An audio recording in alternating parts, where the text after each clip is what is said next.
Hello, hello.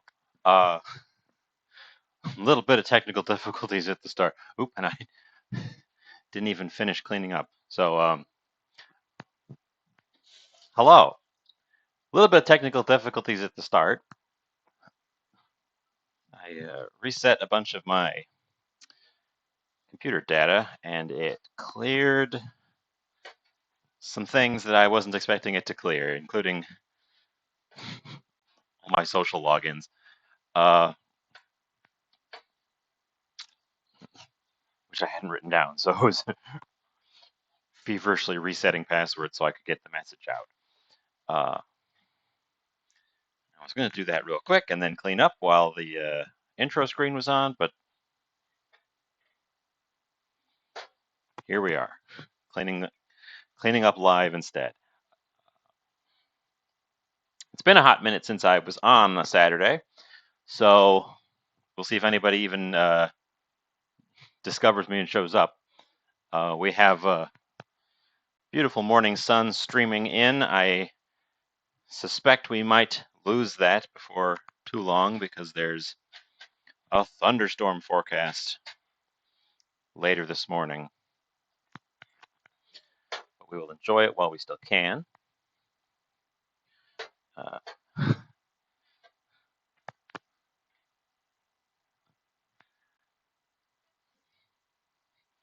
I did not have an idea for today. I was completely idealist. And I still think my idea may be a little tenuous, but I got something.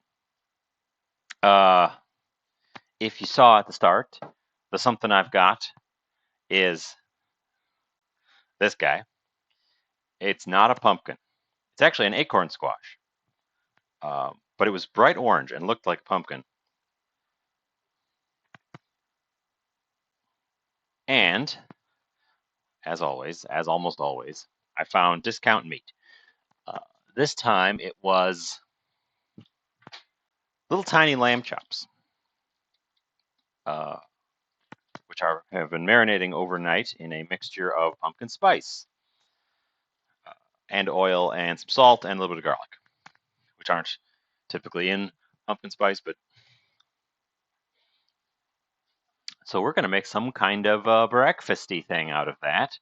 By breakfasty, I mean not breakfasty at all, but it's going to be food. It's going to be at the beginning of the day, so I guess that's all you need for breakfast.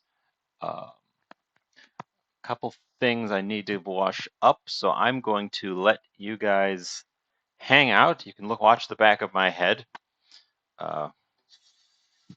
as I polish up the last couple of items here that normally would have been done during the intro screen, but I was technical difficultying.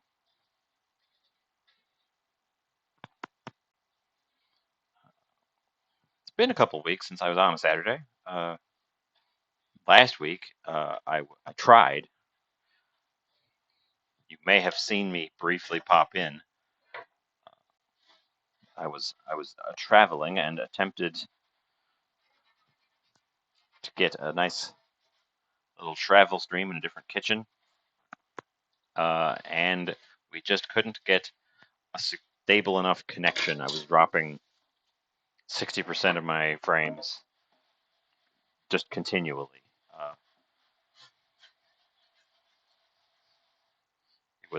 It was not great. I did record some footage from that, which we might be able to cobble together into a video. But it'll be a weird video because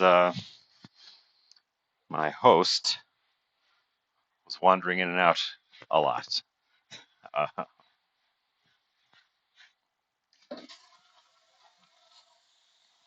I don't know if they want to be on camera, so we'll have to consult with any shot that they wandered into. And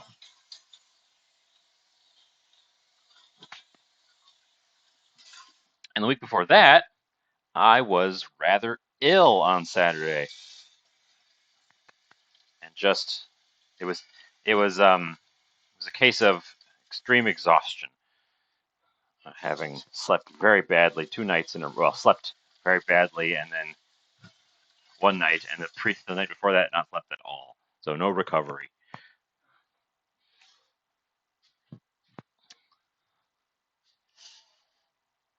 Uh, yeah.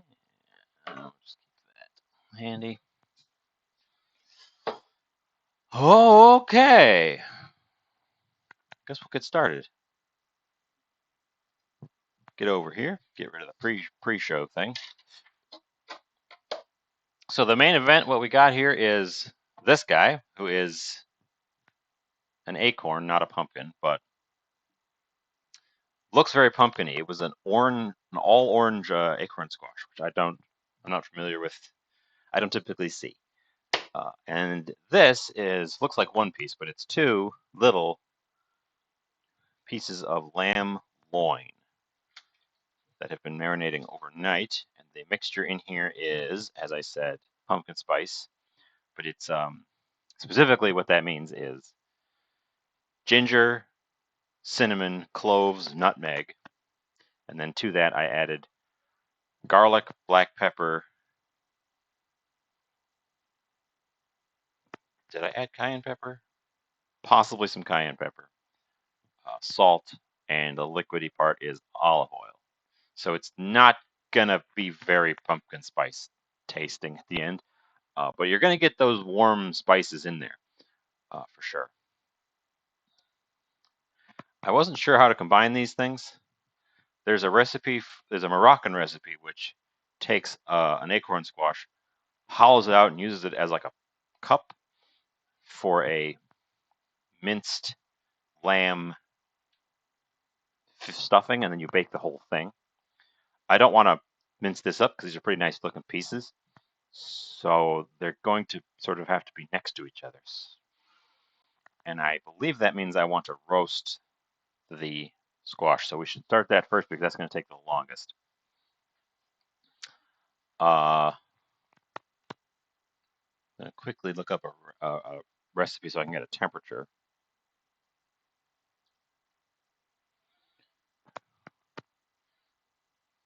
Just for the temperature, I don't plan on following a hard rule here. Uh,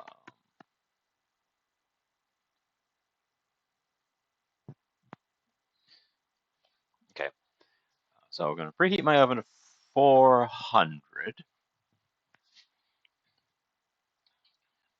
Get out my small baking sheet.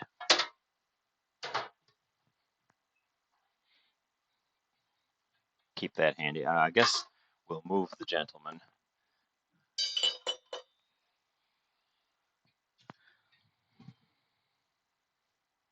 That's not a good place for that. Okay. Okay. Okay. So let's find out what this thing looks like on the inside. I've had acorn squash, so it's not like a complete mystery. What's this going to be on the inside? I know what's in there, but I haven't done them very often. So it's a little bit of an exploration into it. I know you just want to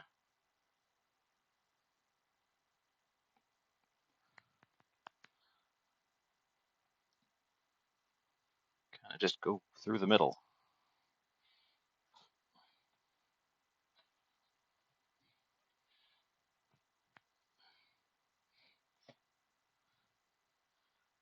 The stem part is too hard. A little piece of wood.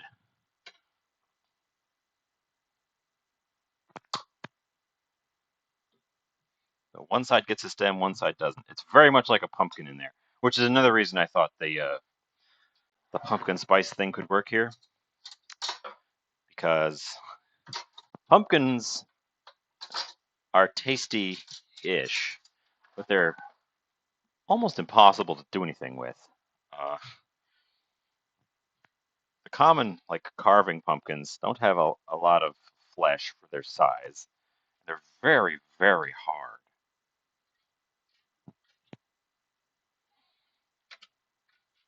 Other related squashes, such as butternut and acorn, are similar. You can see it's orange. It's got the same kind of seedy thing in the middle, but much bigger proportion of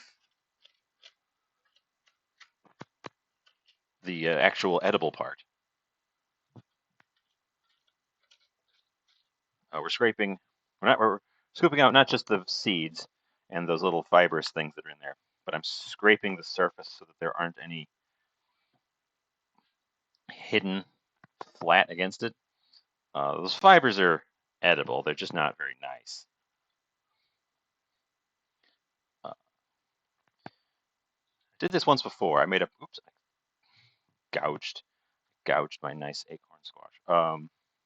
I did this once before, not on a show, where I had a butternut. Am I muted?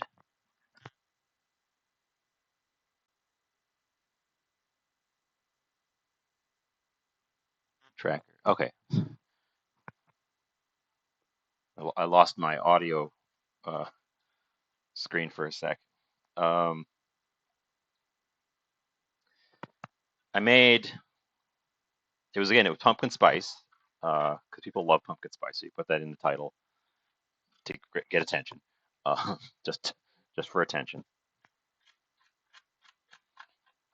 But I used butternut squash because I wanted a pumpkin-y flavor in there, but don't want to deal with actual pumpkin. There is an eating pumpkin. They call them sugar somethings.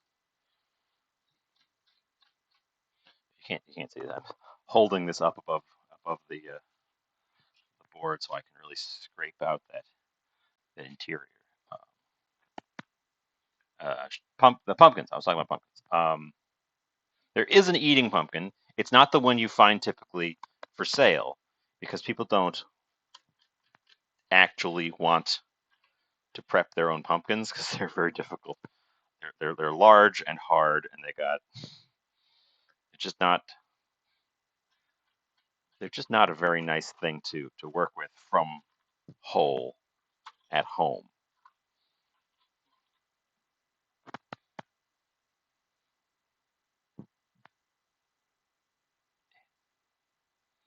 Okay, we've degooped our squash.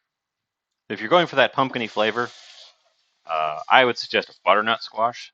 They have the most similar to pumpkin. I can't even actually tell the difference between a butternut flavor and a pumpkin flavor. And I'm reasonably certain that a lot of packaged pumpkin stuff is actually just butternut because nobody can tell the difference.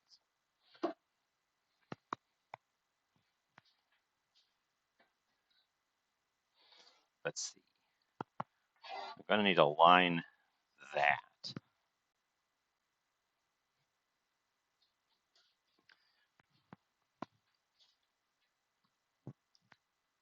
With, do I want parchment or do I want foil?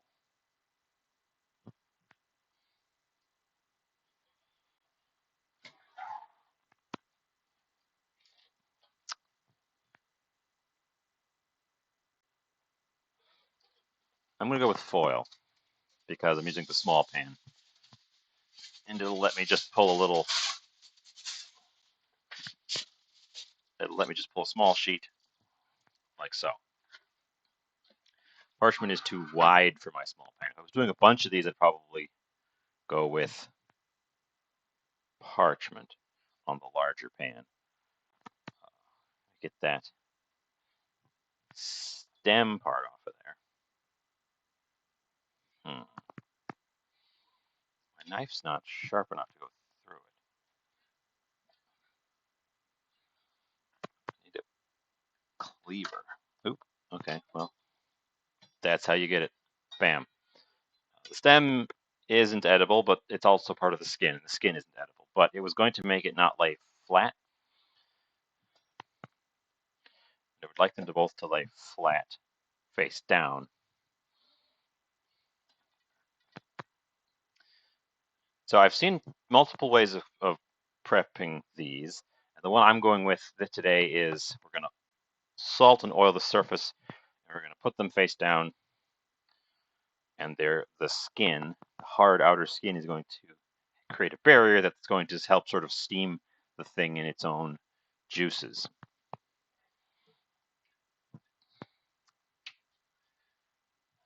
Got a several second delay that I'm not sure where that's coming from.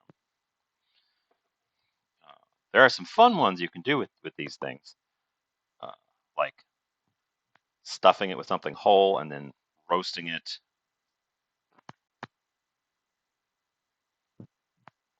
With the stuffing in it, which is something you typically don't want to do with like a meat item, but for a vegetable item, that's great. It's its own container. See, I missed one of those fibers. As soon as I oiled them, it made itself known.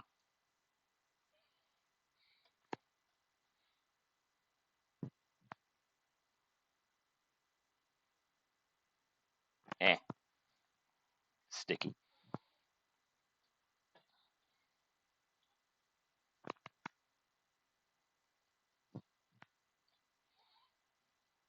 We're going to wash our hands after this because there's oil everywhere.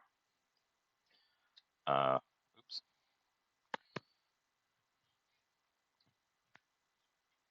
Oil the outside too. The purpose of oiling something up like this is the oil creates a thermal transfer, even just between the air and, because the air is an insulator. When you put oil in a pan, what you're doing is the oil is creating a thermal interface between the heat coming from the pan itself and the food.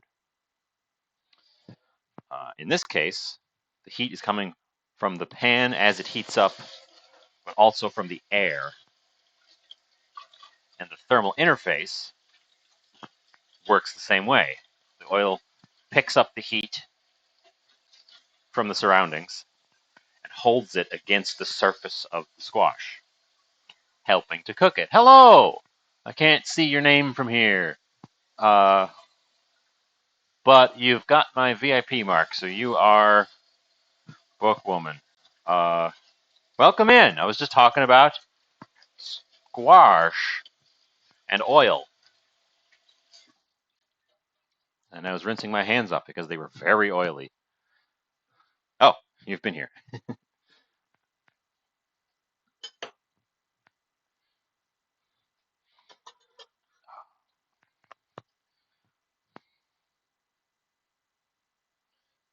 Should have rinsed my hands off before dipping them in the salt.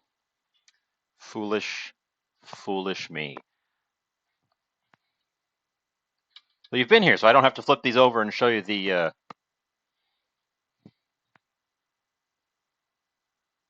fact that they look like pumpkin. It looks like a pumpkin on the outside.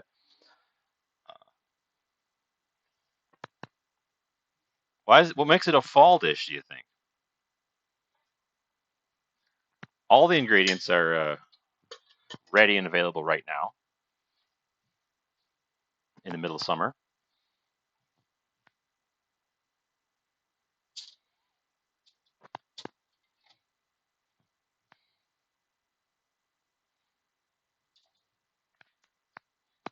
Okay, now I'm really going to wash my hands. And actually, my oven just clicked, so we should be just about ready to tuck it in there. Keep noticing there's a big delay on my stream. More than usual. There's always a delay, but more than usual. I'm not sure what's causing that.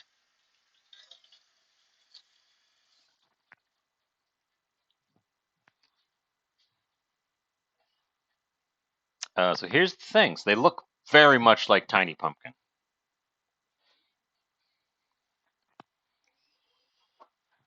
But we're going to get that in right away because that's going to have to roast for a while.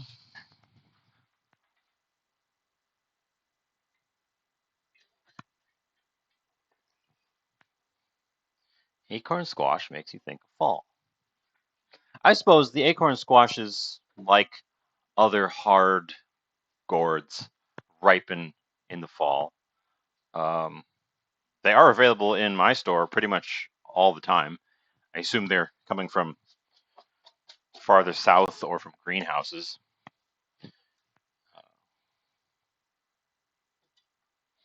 But yeah, uh, lamb is more of a spring thing, though.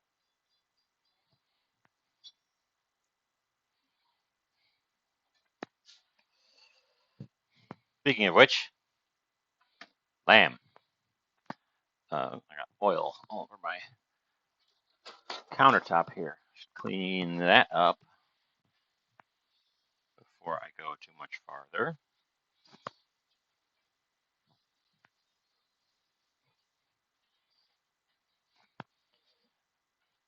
I'm taking inspiration for the combination of squash and lamb from some Moroccan dishes I have seen. Not so much the flavors. People are also going to say that pumpkin spice is a fall flavor because they only get it in the fall. Although I think pumpkin spice may have already arrived for the season at the old Starbucks. Um,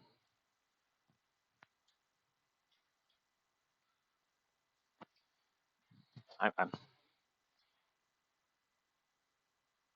I'm in a situation of I kind of know what I want to do, but I kind of want it to be more elaborate than it is in my head. So I'm going through the basic steps.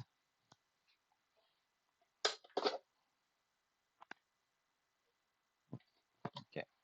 Going through the basic steps and also pausing to think because I got a bunch of ingredients because I wasn't sure what I was going to do, and then I saw the lamb. It was like, oh, I'll do that. So among my ideas was I got an avocado. It's underripe, but you can. I was reading up about it. You can cut an underripe avocado and cook it to soften it. Uh, you won't get that nice fresh avocado flavor. You'll get a cooked avocado flavor. Um, so that's a possibility. I've still got some flavors. I was given the another kind of squash, a different kind of squash, summer squash, which I really only know how to do one thing with, and that thing doesn't take very long. It's very tasty, but it doesn't take very long. But I didn't want to have two squashes. I grabbed a plantain. All the stuff is just here above the camera. I grabbed a plantain with the idea I could do like a plantain fritters or something. But again, that's another starch. The squash in this case is carrying the role of a starch in my cooking, in my plating.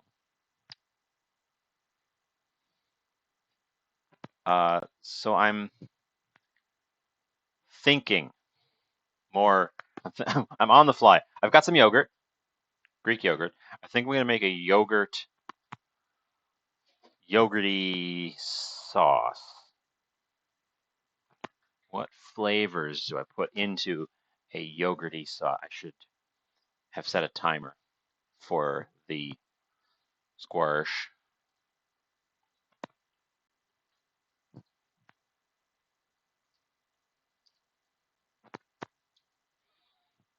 Uh,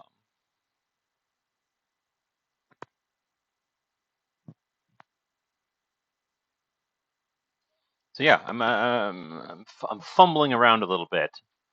I'm always fumbling around in the kitchen. I'm fumbling around a little bit more than usual uh, because I'm not sure where I'm taking the dish yet.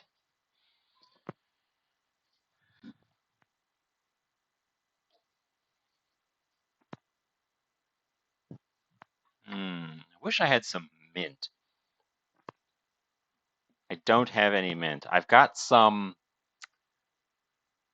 red mint, some perilla growing out in the driveway. I could pick some of that. I've got got some among all of my herbs out there. I have no mint.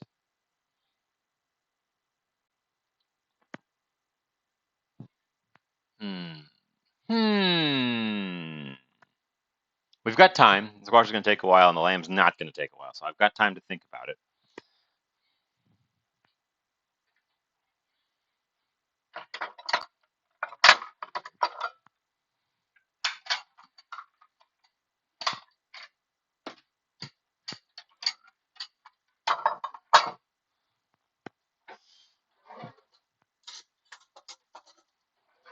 Let's give it a think thunk. Today might end up being a shorter show because I just don't have an idea for a long, elaborate thing.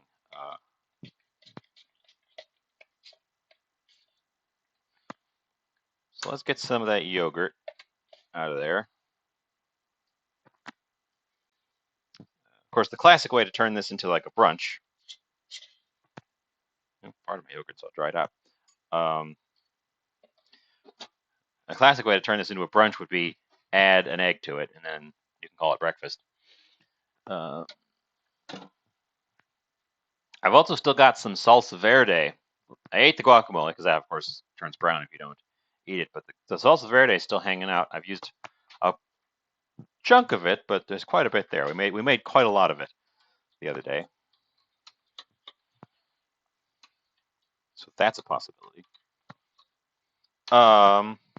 Tell you what, bear with me. I'm gonna go grab scissors, the little herb scissors.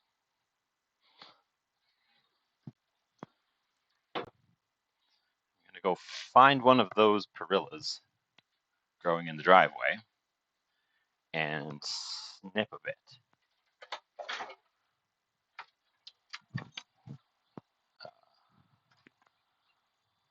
One of my neighbors planted this stuff, and it has just spread. Uh, it's pretty and it's edible, but I think it's an invasive.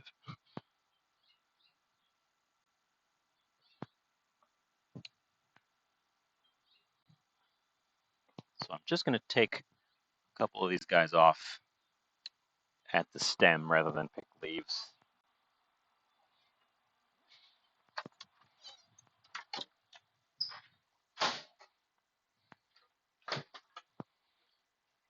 This stuff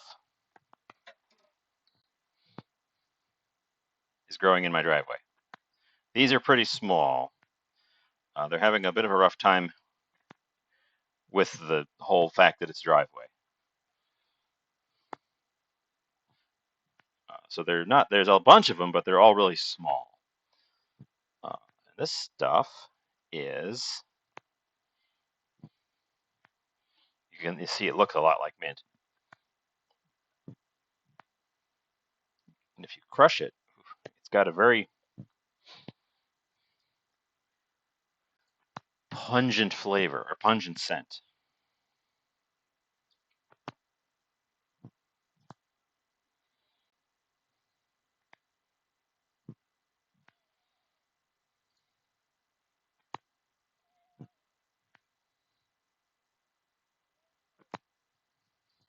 And I've never actually eaten it.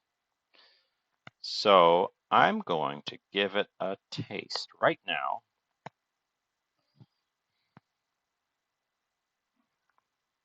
Just raw.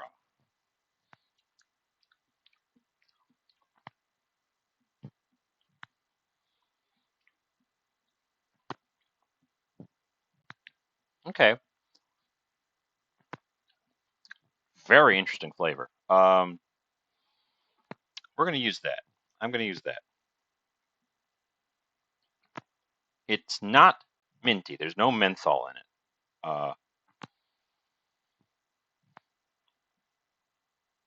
it.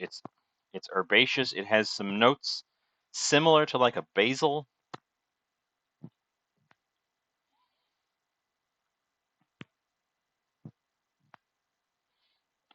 Hopefully I haven't misidentified it.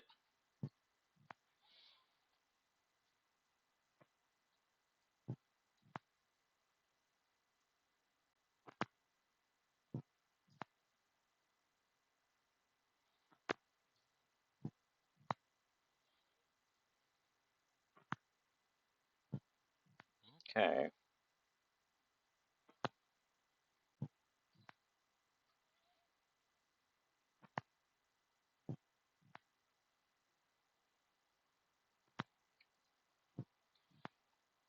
This is shiso, or perilla.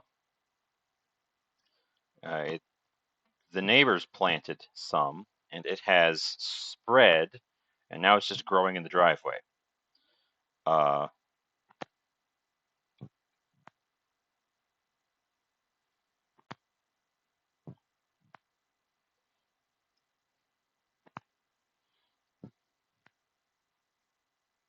and I keep looking at it.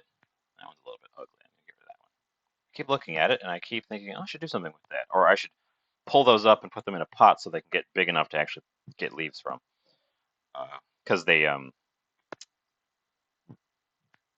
have a little bit of a rough time in the driveway, just because of the traffic.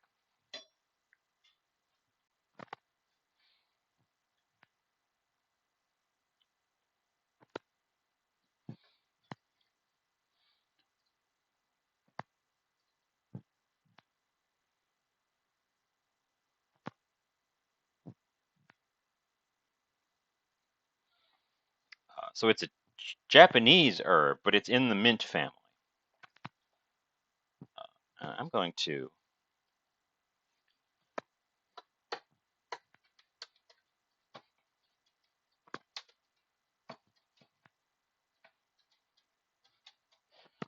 finely mince it. I'm going to mix it through that yogurt that I've got started there.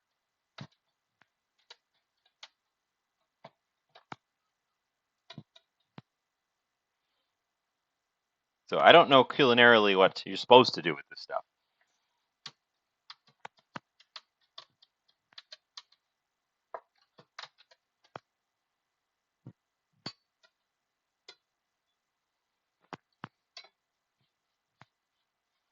There's also some salt on here, which is going to be added to the yogurt because it's going to be difficult to extract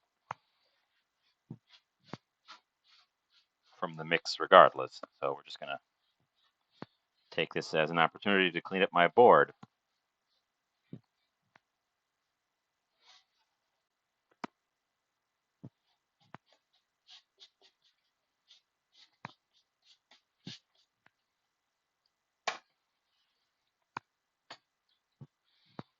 Um,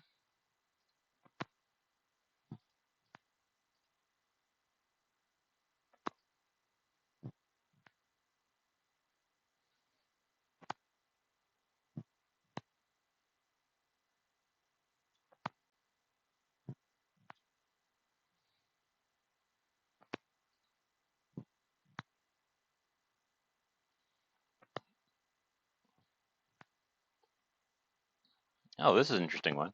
I'm doing some side reading because I'm unsure. This is a perilla chimichurri. Garlic honey. Hmm. My honey's all weird and hard, but I can add a little bit of golden syrup, which is similar to honey.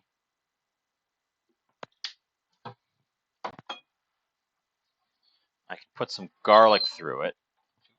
Oh, my cabling has come loose from the wall.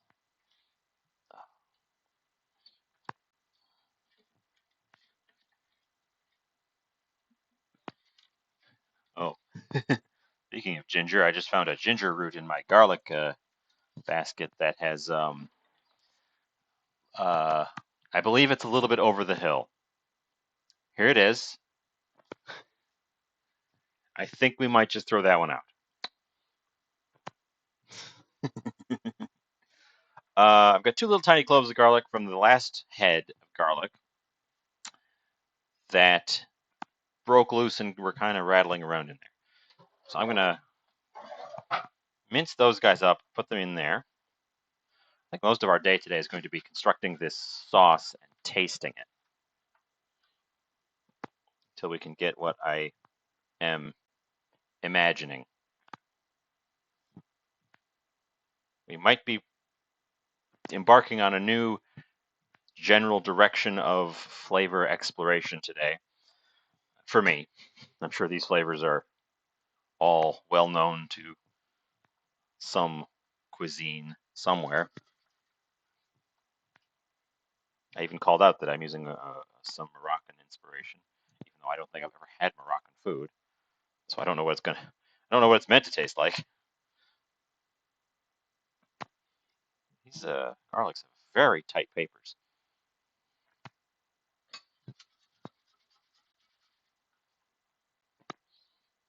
The silicone tube is just only loosening them up. It's not pulling them off like it usually does. Okay, one.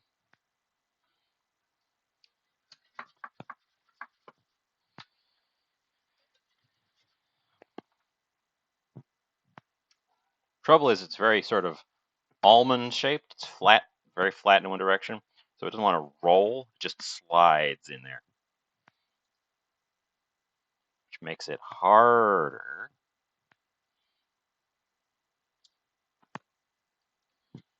to get at the papers.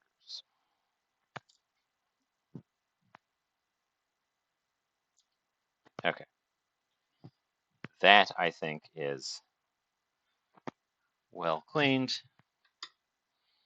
I don't know if there's gonna be enough herbs in there. Where's my grater? Just cleaned it a second ago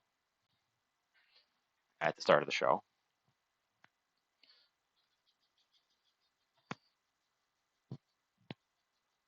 Oop! No, don't drop in there. Ugh.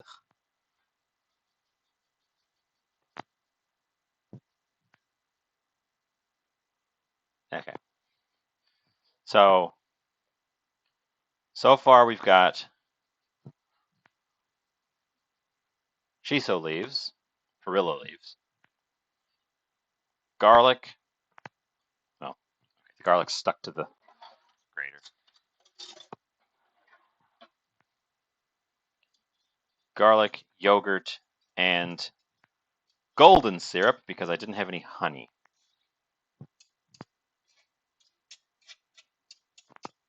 Well, I have honey, but it's all hardened up. Oh, you know what this calls for? This is actually the perfect job for our old friend, the Tiny Whisk. You know, I promised on Tuesday that I would spend the week, at least part of the week, working on things like emotes and channel stuff, and wow, I just didn't do that. I just absolutely uh, did not use my time for channel stuff at all.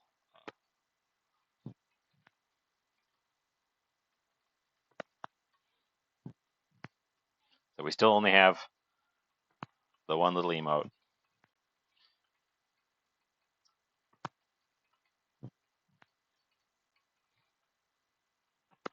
Okay, okay.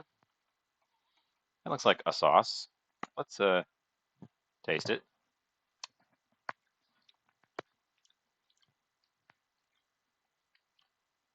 Yogurty, garlicky, a little bit sweet. I can't really taste the perilla. Mmm.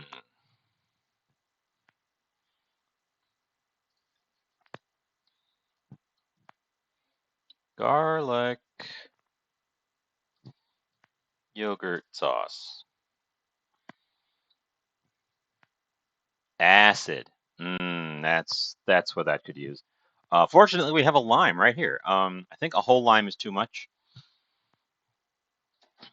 and I kind of think lemon is better, so I'm going to use a prepared lemon instead of a fresh lime. I think the lemon flavor will work better. We do also needed a little bit of liquid. This was quite thick, so having the lemon juice in there will help thin out our yogurt a little bit.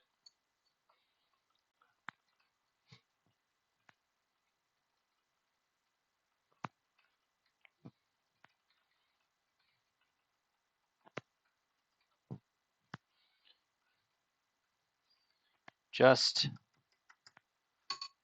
thinking.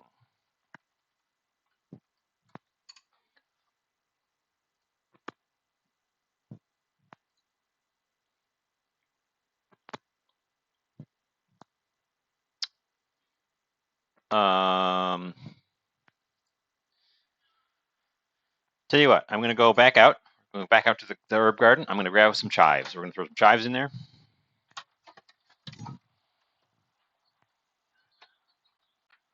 That should be a good complement to the flavors I'm going for so far.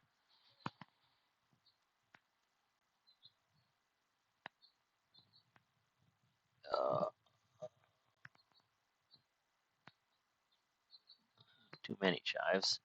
Just a few.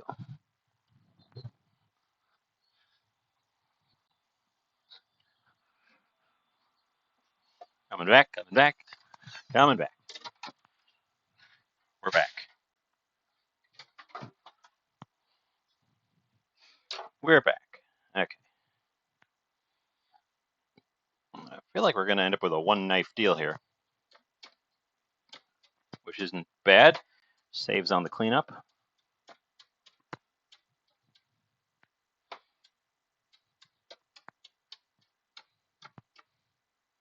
One of those chives didn't want to come apart on me.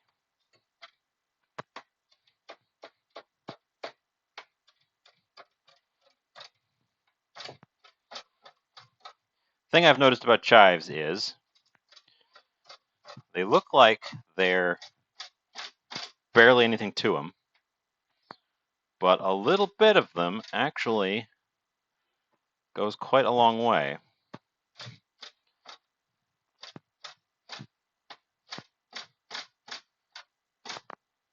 They obviously have almost nothing in terms of substance, but they have a good flavor. It comes through despite their very small size.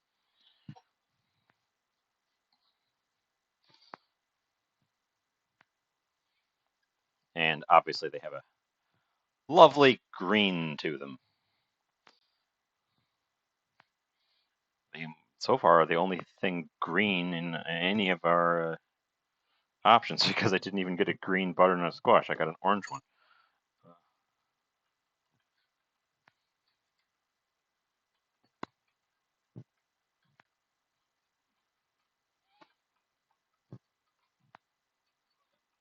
I feel like I want more perilla, but I don't. Well, I suppose there's no reason not to cut them. They're spreading all of their own accord. If I can find a bigger one. Those first ones were quite small.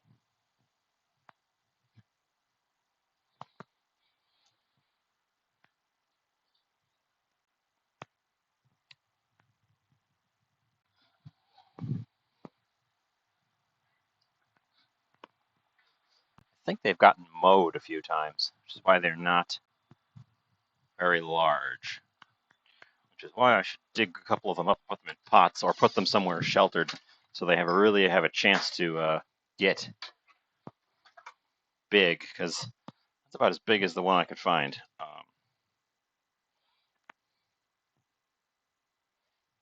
And I know I've seen them much larger. They grow like a foot high, easy. Probably larger if you give them good weather and time.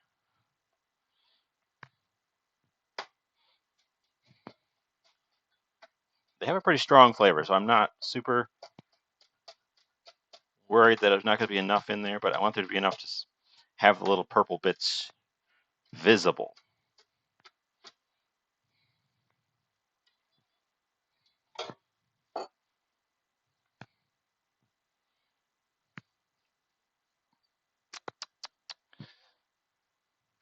Okay.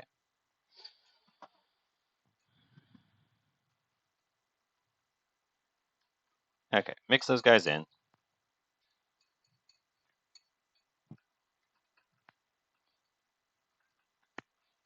Taste this. Think about what it might need.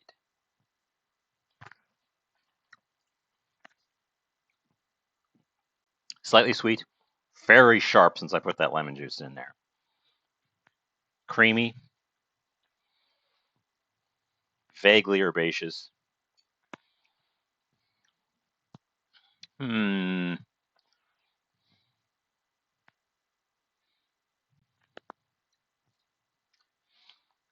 little bit of garlic comes in the back end. I think I want some finely ground black pepper.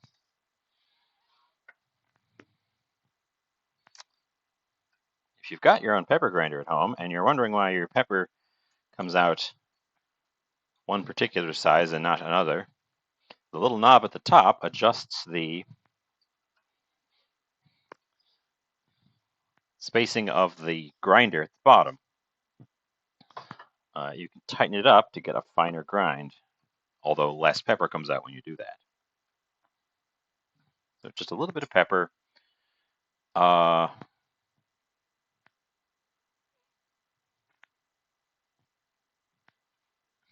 This one suggests I should actually mortar the perilla into a fine paste to really get the flavor out. Didn't consider that. I'm going to set that aside. That's going to be my sauce. I will think about the sauce. I will continue thinking about this sauce and taking suggestions if anybody can come up with anything to add to it. I have a bit of an awkward confession to make. The pan I want to use for this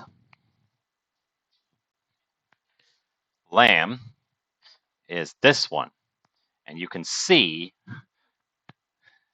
the way it freaks out my camera from the reflection. It's very excessively shiny. It's also a little bit gummy. I let some oil sit in it a bit too long. I didn't do proper cast iron hygiene, and now there's a gummy oil layer in there. And I don't want to strip it all the way down, but I fear that might be the solution. But we can just attempt cooking on it directly, and that gummy layer might harden up or burn off if we're lucky. It's not like loose oil, but it does have the problem of I think it's going to disrupt the non-stick element that you're supposedly going for, and it might actually like burn. Well, I need to get that gummy layer off, and that's what I want to avoid, is stripping it bare and then starting from scratch again on it.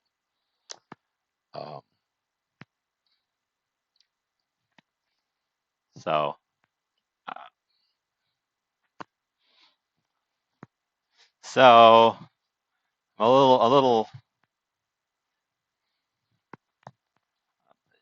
not the greatest thing I ever did to myself there. Let's see, I should get rid of because I could strip it back down to nothing and re-season it from scratch. That is an option, and that would be the ultimate solution. Because the iron underneath it is perfectly fine. It's just the gummy oil on the surface. How long has that squash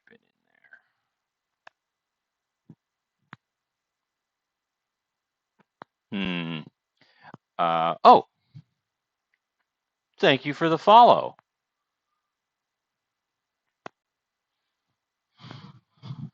I don't have a follow alert, but thank you for the follow. I've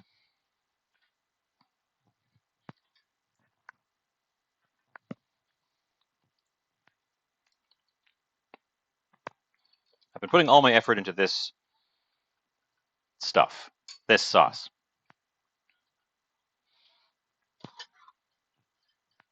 because it's the only thing I can think of that is actually going to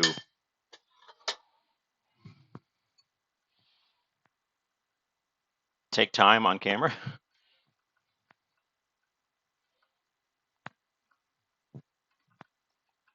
It tastes good. It tastes like garlicky yogurt with some sour and some herb, which I guess is what I'm going for. I can't think that it needs anything else. Um,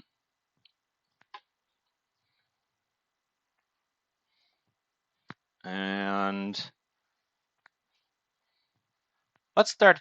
I'm gonna. This is going to be a test. I'm going to see what happens if I try to use this pan as is with kind of a gummy top.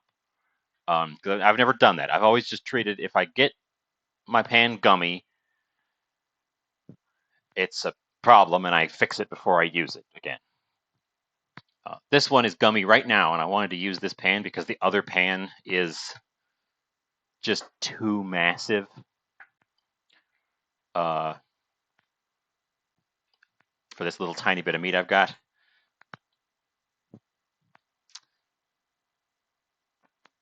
So I've got it on the stove, and I'm going to heat it up, and I'm going to see what happens.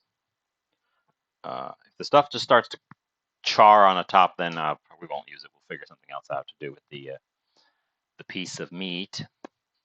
Lamb, to my understanding of it,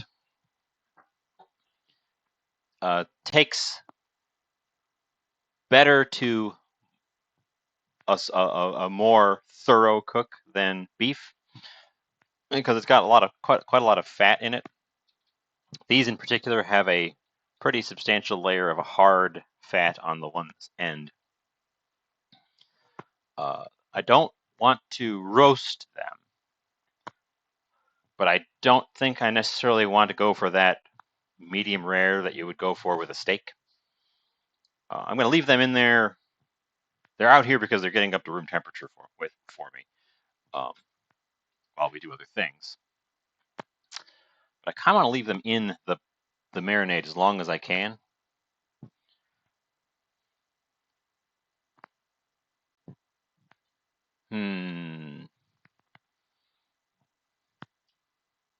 I'm making an impulsive decision. I'm throwing a little bit of cardamom into my sauce.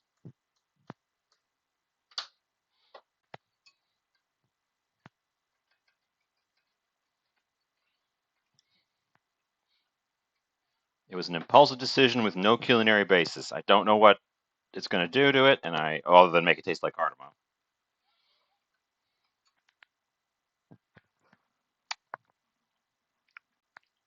Ooh. Oh, that's working. Actually, the perilla is coming through as it sits. I think it's pulling some of that flavor into the yogurt. It's giving it this interesting herbaceous. It's got a flavor similar to mint without the cooling element of the menthol. That's what I think it's doing.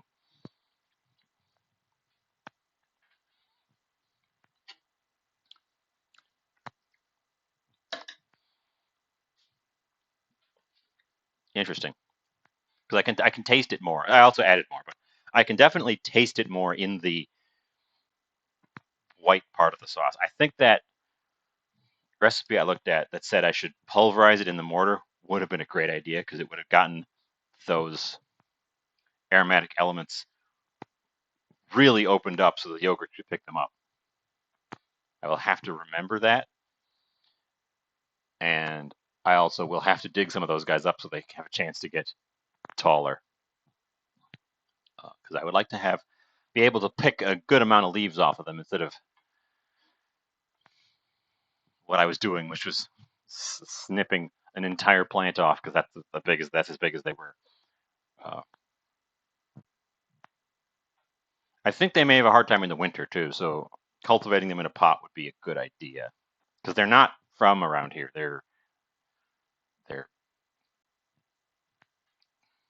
I think they're from southern Japan, honestly. I'm not sure. Don't quote me on that. In fact, double check my fact on that because I don't know.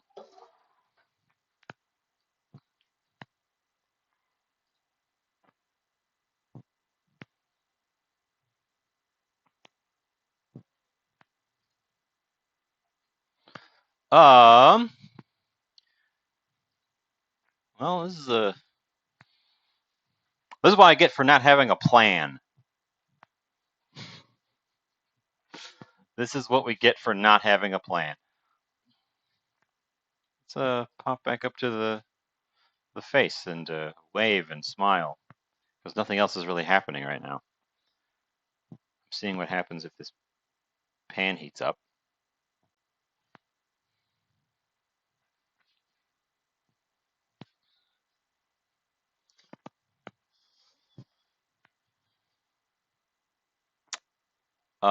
I could think about a. Well, I don't have a. Didn't go to the farmers market this morning, so I don't have a ton of fresh veggies to draw upon to make a third element for my plate because at the moment I've got a meat and a starch and not a veg.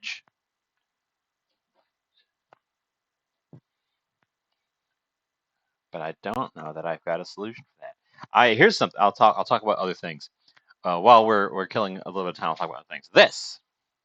This jar, you can see there's a good yellow layer. This is the liquid, the braising liquid, and the chunks from our half chicken the other day. I just saved the whole shebang. I hoped it would gel a little bit more than this. I wasn't sure how much uh, we'd get. It looks like it's not extremely well gelled. Um, but those peppers in there are very soft. All the things are very soft. I think I can, if I dram this through a blender, I can turn this into a sauce. Depending on how spicy it is, it might be a replication of this stuff that I picked up. Buldak hot sauce chicken sauce, but with more of a Mexican pepper flavor because those are dried what should I call it, guajilos in there. But I'm not sure what to do with it, so I'm saving it because I feel like it's too good to toss, but I don't have a goal for it, so I haven't done anything with it.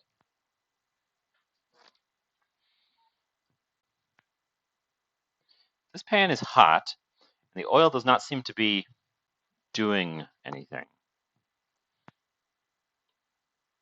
Let me come over here. You can't see it because, of course, it's all black. Um,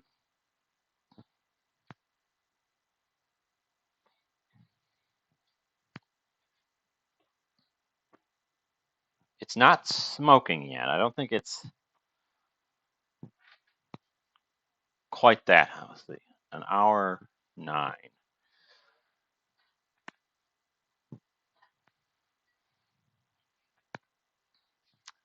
Uh, I can't remember when I put my squash in. I think it was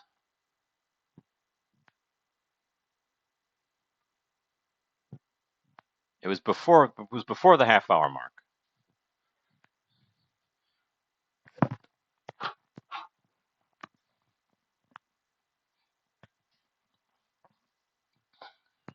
Don't want to burn my squash.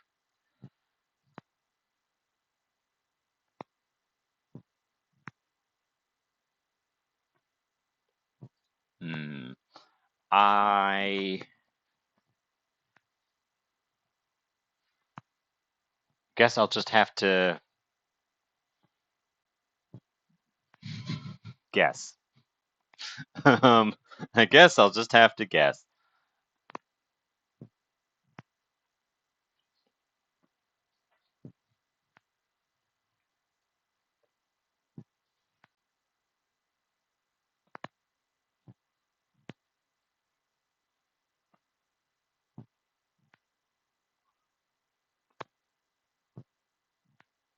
I'm waiting to see if this pan does anything at all, or if it's just, I can't touch it now, so I don't know if it's sticky. Are you smoking? It is. It's smoking a tiny, tiny, tiny bit, which means that the oil that's on there isn't fully hardened on yet, because the seasoning oil, the hardened seasoning oil, won't smoke until you get it hardened, unless you get it hot enough to just burn it off, turn it to ash, which I did accidentally on my wok one time. I was trying to season it, and it turns out the wok doesn't have a huge amount of thermal transfer, heat transfer up the sides, which is the point. The sides are supposed to be cooler than the middle. But I was trying to season the sides, so I had it hot, and it got hot enough that the existing seasoning down in the middle at the bottom went from hardened on seasoning to an ashy consistency and bare metal, because I had my heat on too hot and I just left it. So you can, in fact, burn that stuff off if you really want to. It does not. The heat durability of the seasoning is not quite up to the level of the metal itself. Okay, I need a poker that I can poke this with. See what it's doing. The stuff is hardened.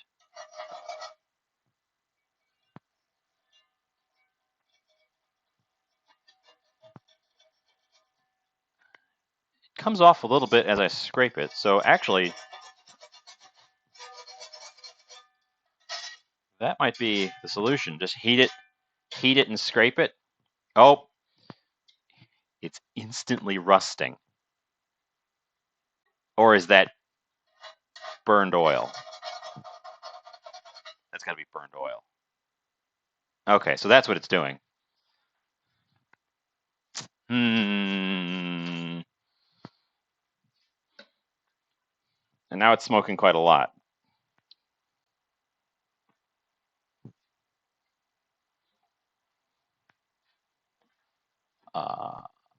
I think it's salvageable in the long run without having to completely strip it bare.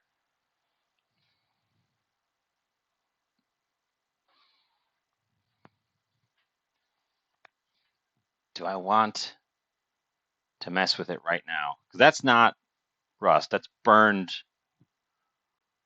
oil. But it comes off easier when it's hot, so that's good to know. Should we switch pans, or should we attempt to use this one just because it's already ready? I want to turn it down a teeny bit.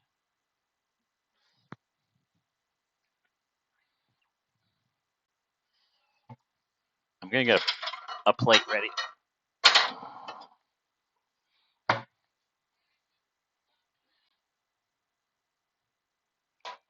Just cleaned up the mess on the stove, and I made a new one immediately.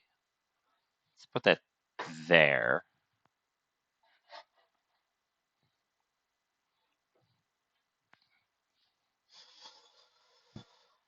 Okay. I'm using this pan. We're committing to this pan.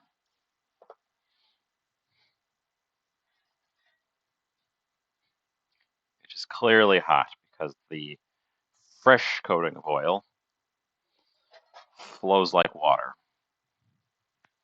So, lamb chops, meat,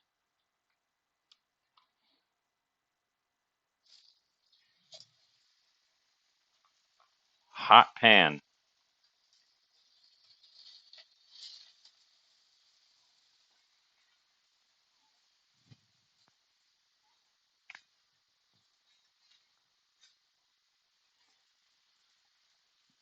So as I said before, I think that lamb wants a bit more cooking than a similarly sized beef, and also they both have that pretty substantial fat cap on the side that I would like to take the time to burn off a bit. Um,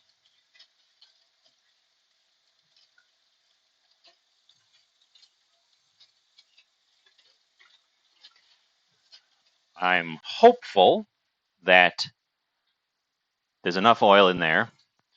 They won't stick. And I'm also hopeful that the weird, funky thing I just did on the side there with scratching the gummy oil won't cause any problems.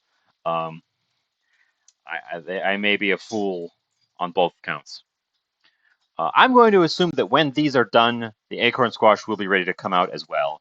And the time it takes them to rest, I'll be able to prep the squash and make a plate. So we are probably in the home stretch, um, looking at a brunch. Really, we're doing a brunch.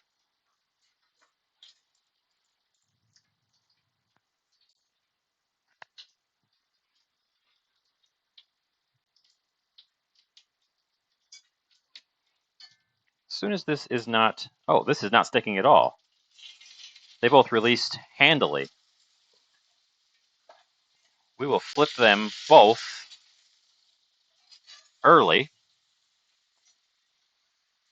They're pretty small pieces too, so they shouldn't take terribly long. Normally, I don't buy lamb because it's a little bit pricey.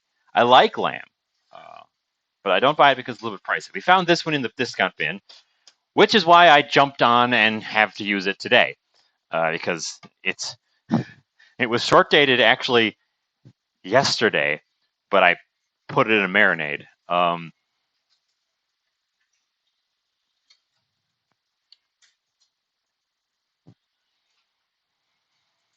So hopefully that counts. The salt and spices and oils in the marinade should have stopped it from going off. They were nice. They were a good color. They smelled fine, so I was willing to trust them. But yeah, lamb is a little pricey, um, and you just can't get mutton in the U.S. except in one. I was reading about this. There's one place where mutton is a major meat, and it's really isolated. It's like Western Pennsylvania, or it's some like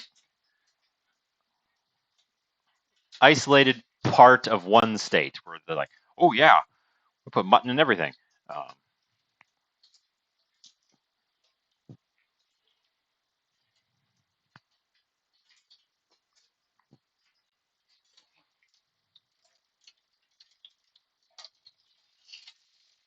how you looking there, bud?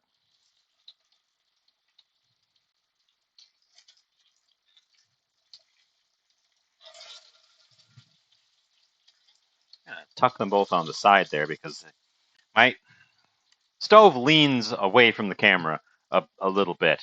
So all of my oils tend to drift to that side. So I have a habit of cooking stuff sort of up against the side.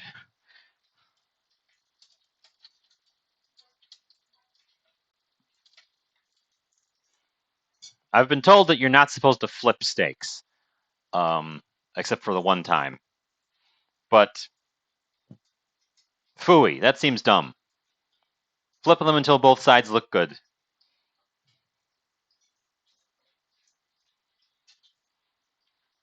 And this time I will rinse the pan out and scrape it down right away. And we'll see how much work it takes to get us back to the decent starting point.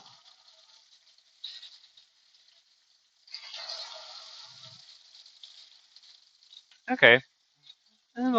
Nice and brown and crusty on the backside there.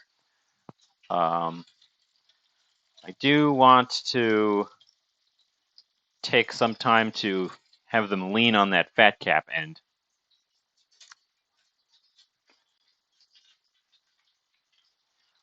We won't be using the pan drippings for anything today.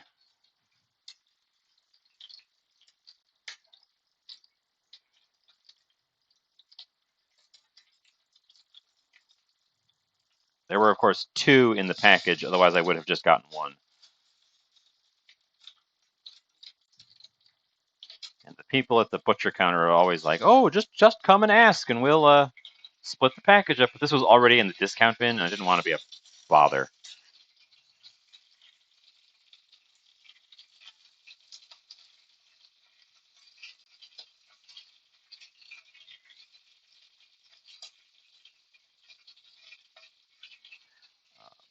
But I would say that a serving of this is 1 of these, and half of the squash.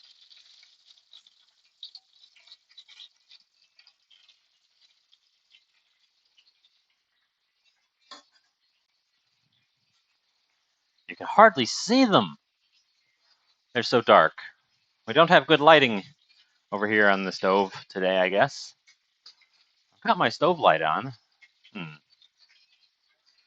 I'm not sure. In the past, we haven't had quite this dark on the stove cam, even when I've got my black pan.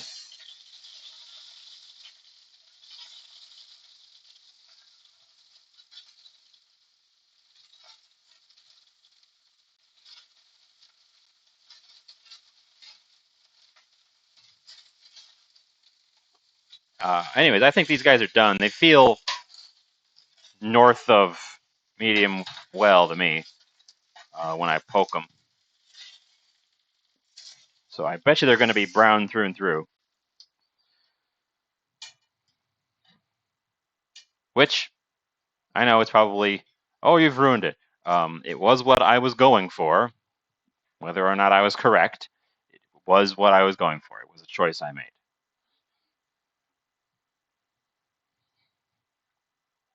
I don't have a good place to put that oil, but I need to get rid of it before it gums up. So let's bring the little pieces of meat over here.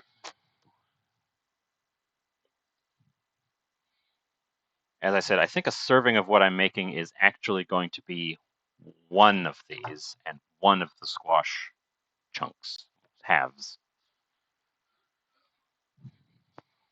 And they need to rest because it's meat.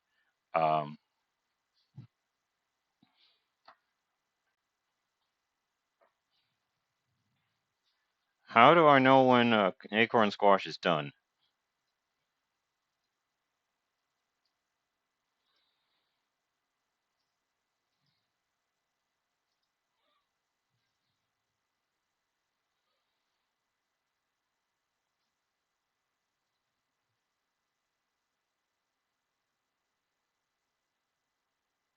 A fork should easily pierce it. Okay. We can do that. I've got a fork. I've got several forks. Let's get back over to that stove.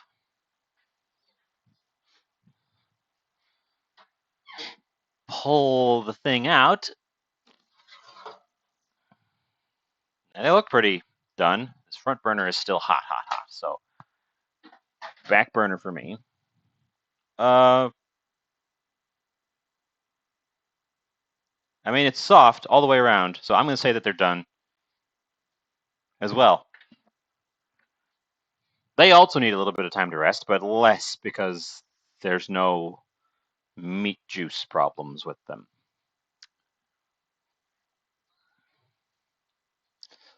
So oven can go off.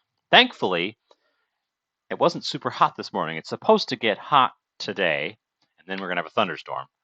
Uh, Thankfully, it wasn't super hot this morning. Otherwise, cast iron, cooking in a cast iron and having the oven on would have been nightmarish and terrible.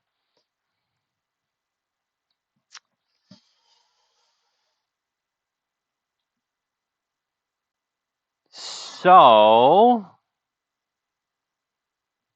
let's see, I got this plate out to hold 2 pieces of meat, but I should have gotten this plate out as a serving plate.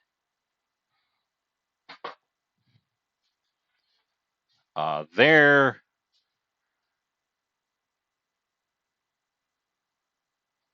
hot, but I can probably flip them with a tong. Actually, I've got a gentler tong than that. I've got this guy with the silicone grippies.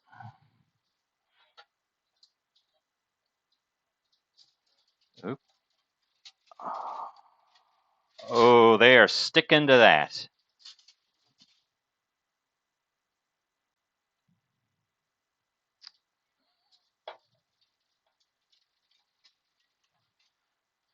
I think the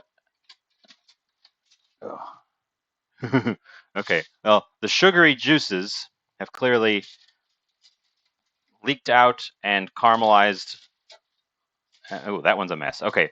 Well, one of them flipped over nicely. The other one is a mess. I guess we know which one we're serving.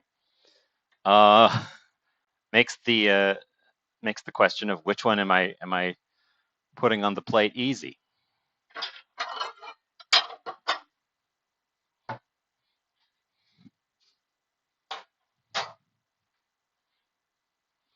Ooh, they smell really good. They smell caramely, almost mapley.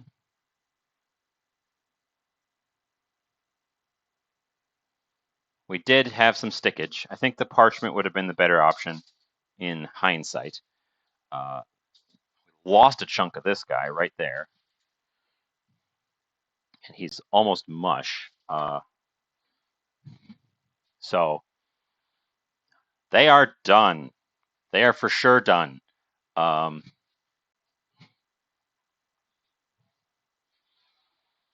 I wonder if it might not have been better to roast them face up so that the interior could get all like caramelized. Um, without them sticking, because I don't think the skin would have stuck. I was just doing, because this is how I would cook a butternut or a spaghetti squash. Oh, yeah, you were just saying that. This one's in decent shape for serving, except that it doesn't have that sort of nice browned top to it. Okay, okay. Learning experience, as always. As always. I have no idea what I'm doing, and every day is a learning experience. That guy, I'm probably just going to scoop out and eat. Uh, I wanted a nice one here, actually. This one's intact enough to do what I wanted to do with it. Hopefully it stays intact enough as I do it. Oops. I gotta move those buttons away from each other because they're too close, because I constantly do that.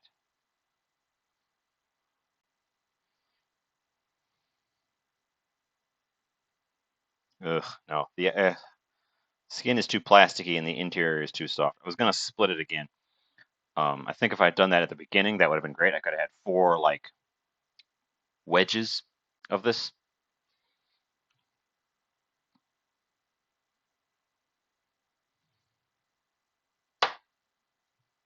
Oh no, okay. Okay. So next time, and for those of you following along at home, because I know you are, I suggest cutting your squash into quarters instead of halves and roasting them face up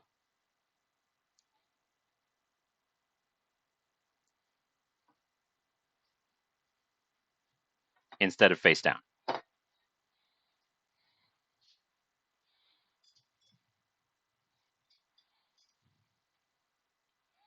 Let's grab one of our pieces of meat. I want to cut into it, see what it looks like on the inside, and for serving option so that I can have nice little slices on the plate. and I can drizzle my sauce over the top. And I need a toothed knife.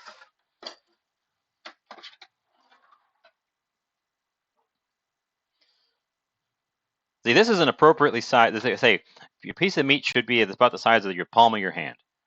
So this is actually an appropriately sized piece of meat for a meal. I often eat way too much, and I think it's a common problem in America where we eat these massive, massive cuts that are way too much for one person. That's still pink in the middle.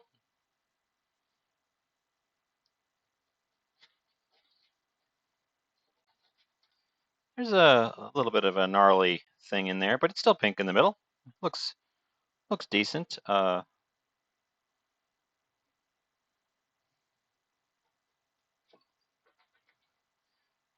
a bone there.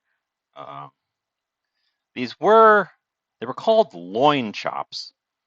I'm not familiar with what part of the critter that is. I didn't think that there was a bone in the loin.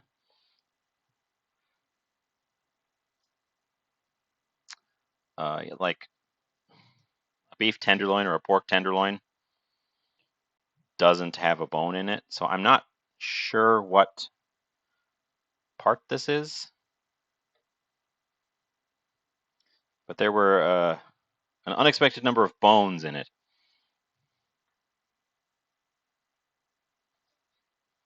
But I think that's a pretty good color on there. I was worried that it was going to be completely brown. Probably there's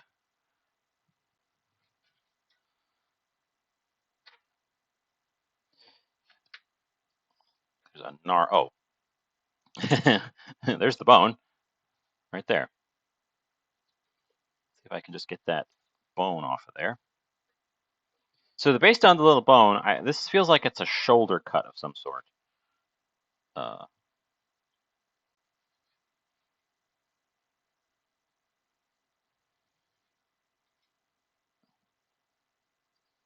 Okay, let's get these guys plated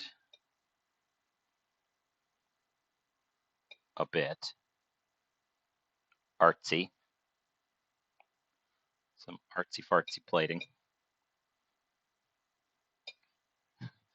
My plate feels like it's missing a thing. Like there should be a third element on the plate, but I couldn't think of anything.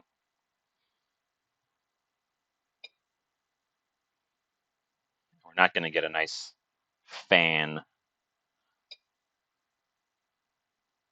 for our plate either because of these weird chunks. Because that bone disrupted my nice slices.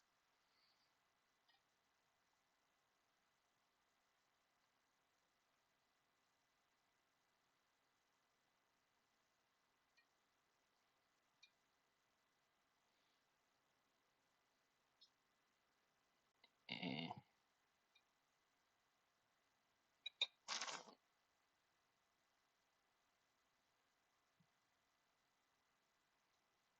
Well, it's a little ugly. It's a little ugly. I don't have a tomato, and the only thing green I have is this avocado.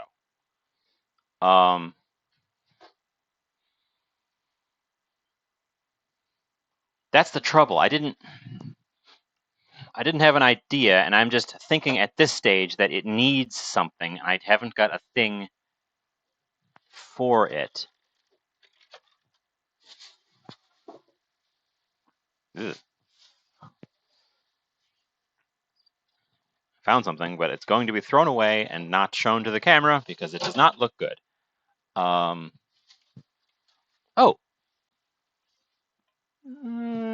How are you guys doing? Some of you are gross. Some of you are still in good shape. Okay. Single piece of parsley.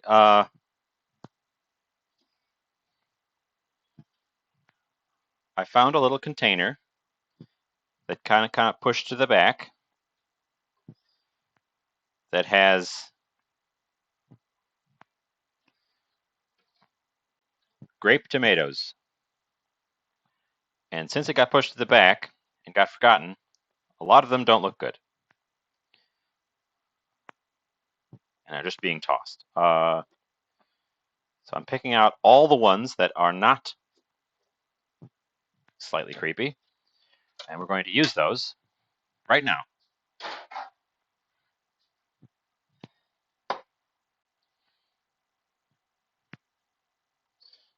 Still good meat on this.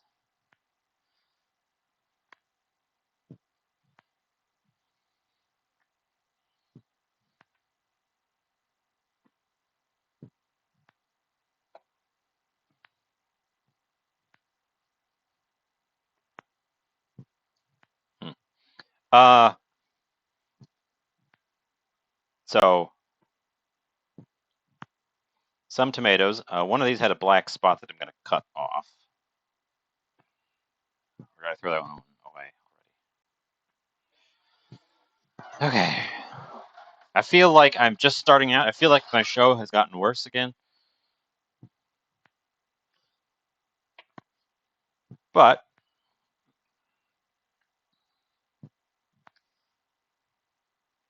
these needed to get used up, and we lost a few of them in the process. But they are a fresh element to bring to this otherwise very. Oop, there's the black spot. Throw away the half with the black spot. And for this one, throw away the creepy half.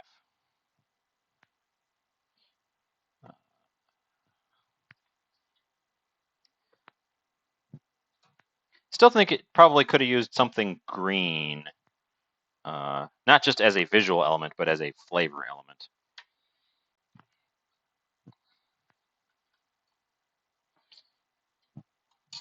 That has become too thin to scoop with that. We're going to scoop it with a spoon.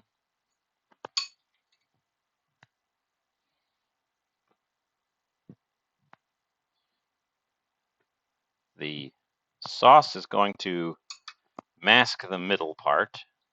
Oops, and we're going to drop it, of course.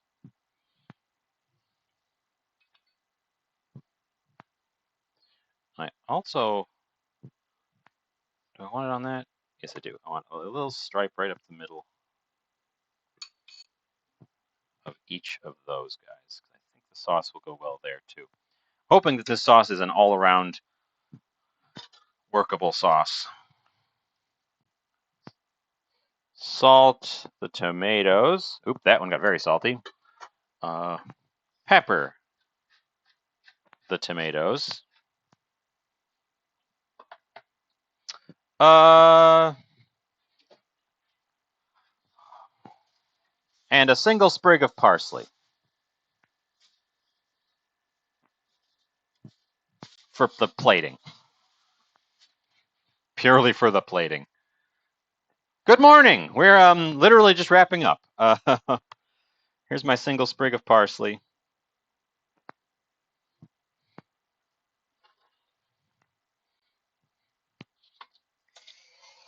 This is going to be my brunch fist. We've got pumpkin spiced lamb, grape tomatoes, and roast acorn squash with a yogurt herb sauce. No, the biggest problem I have, I think, with the brunch time slot is that the people who watch my Tuesday time slot, this is early morning and nobody wants to get up on a Saturday in the morning. So I'm going to take a quick snap of this and we'll come back. We'll taste it and we can, I don't know, chit chat or just wrap up. Where did my camera go? There you are. You can ask questions because I just described a thing, but you didn't see any of the process. So if you want to know any details about what the heck this thing is, now's your chance.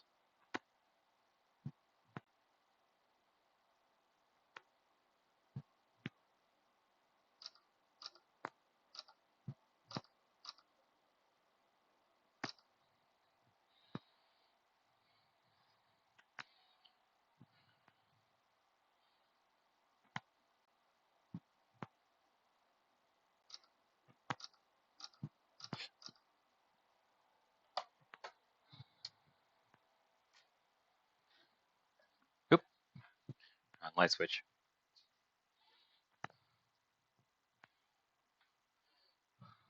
Ta-da! Let's give it a taste. just, I just saw that's the delay I've got, I guess. I just saw my lights flicker. Uh, so tomato tastes like a tomato, fresh, bright. I didn't go to the farmer's market this morning. I should have. I was up early enough that I could have gone to the farmer's market before the show.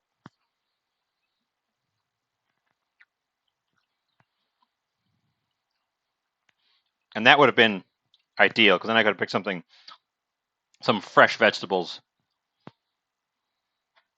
The thing I'm most curious about is the meat because it's an overnight marinade pumpkin spice. This way. Somehow, just forgot how fork and knife works.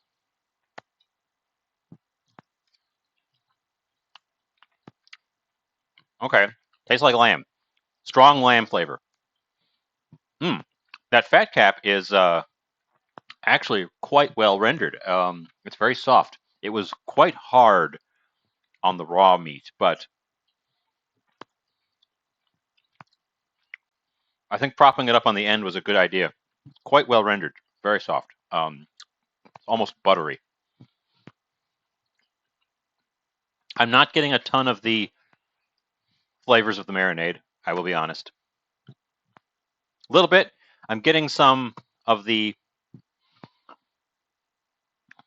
I'm getting a little bit of the cinnamon and a little bit of the clove. I'm sure it would taste different if I had a side by side comparison. I'm sure I would notice the difference. Lamb is quite an assertive flavor, so I'm not surprised that the flavor of the lamb itself is the dominant flavor against the flavors of some quite strong spices I put in there: cinnamon and cloves and nutmeg.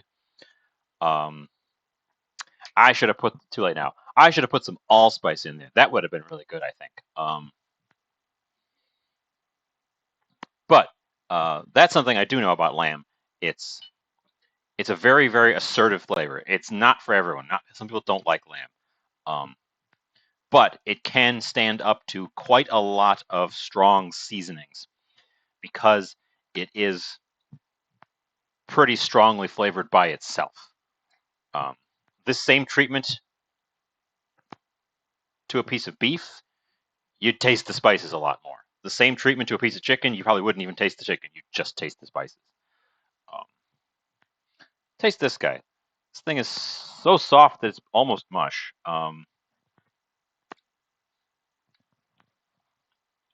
Ooh, sweet, buttery. Acorn squash is delicious. If you've never had acorn squash, um, they're reasonably sized because they're a good for one person or split one in half and share it type of size. When you cook them, they take there's almost it's like a mashed potato consistency. They're really good, and this sauce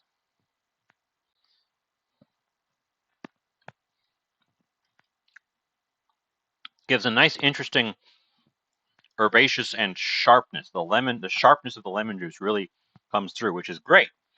Up against this squash that's largely a sweet flavor. I should taste a piece of the lamb that has a lot of the sauce on it as well.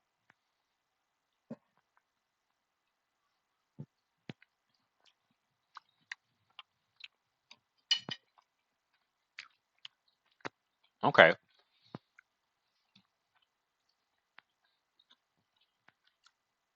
That goes quite well.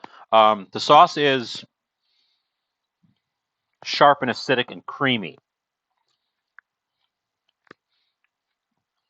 So it is able to assert flavors over the lamb, and then the lamb comes in and joins the flavors as you're eating it. I'm sorry. I'm gesturing. I'm doing a lot of gesturing as I talk, but I'm doing it here, so you can't even see it. Occasionally a shadow will pass. I should be gesturing here so you can see. I like the sauce. I feel like it needs a little bit more herb. When I taste it completely by itself, I can taste the herbs. With the things, the herbs don't quite come through. Oh, a little cartilage in that one.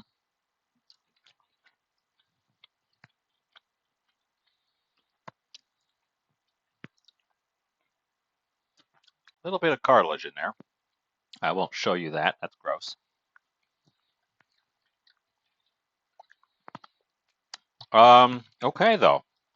We have, I think, now I will agree. There was a sentiment earlier that this sounds more like a fall dish. And while all these ingredients are available right now, the spice blend I used, the fact that I used squash, and not this kind of squash, summer squash. We've got summer squash.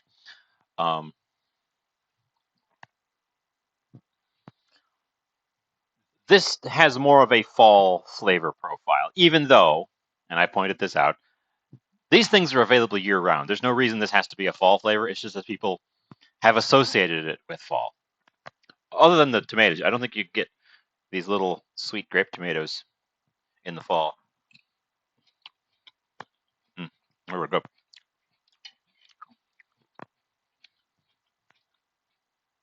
I think the larger tomatoes take over in the fall.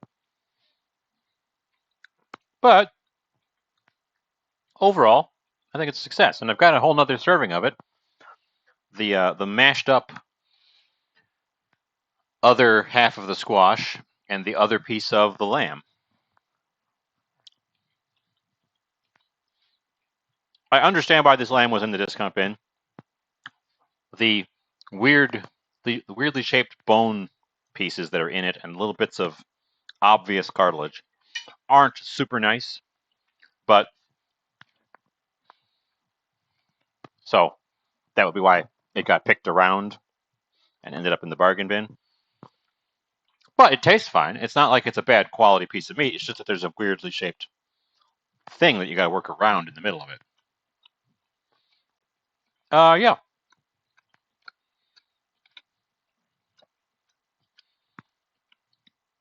And I managed to not horribly overcook it, which is a big step. And we managed to cook it in the pan that was questionably badly seasoned, without it doing any sticking at all. It released perfectly fine.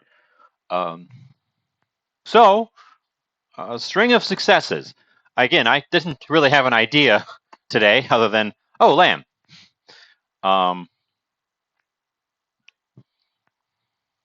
And we got it done in time for a proper brunch, although now I'm going to do some cleanup. So by the time I get to it, it'll be just full on lunch. Yeah. So hopefully this time I will actually do work on the back end of the channel before we're here next time, so that we can have more than just the one emote. Let's see who's still. Let's see who's live on a Saturday morning. Nobody. None of the channels I follow are live on a Saturday morning. Absolute zero. Completely barren.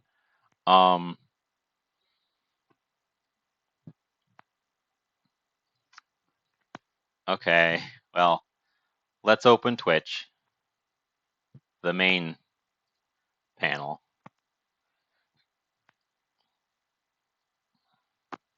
God, I don't want to raid into someone random. We're not going to do a raid today. I try to consistently do raids, but nobody I know is on right now, and I don't really want to dive into a complete rando. So I'm going to wrap us up here. I will be back around on Tuesday. I ended up with about the same time I always do. So I'll be back around on Tuesday again, as always. And thanks for coming out. Thanks for chit-chatting. Thanks for the follow earlier. Thanks for all the support. This has been lots of fun as we move along. I need to come in with more set ideas, unless I'm going to wing it, because the wing it ones, although they end up with tasty food, I feel like don't make for great viewing.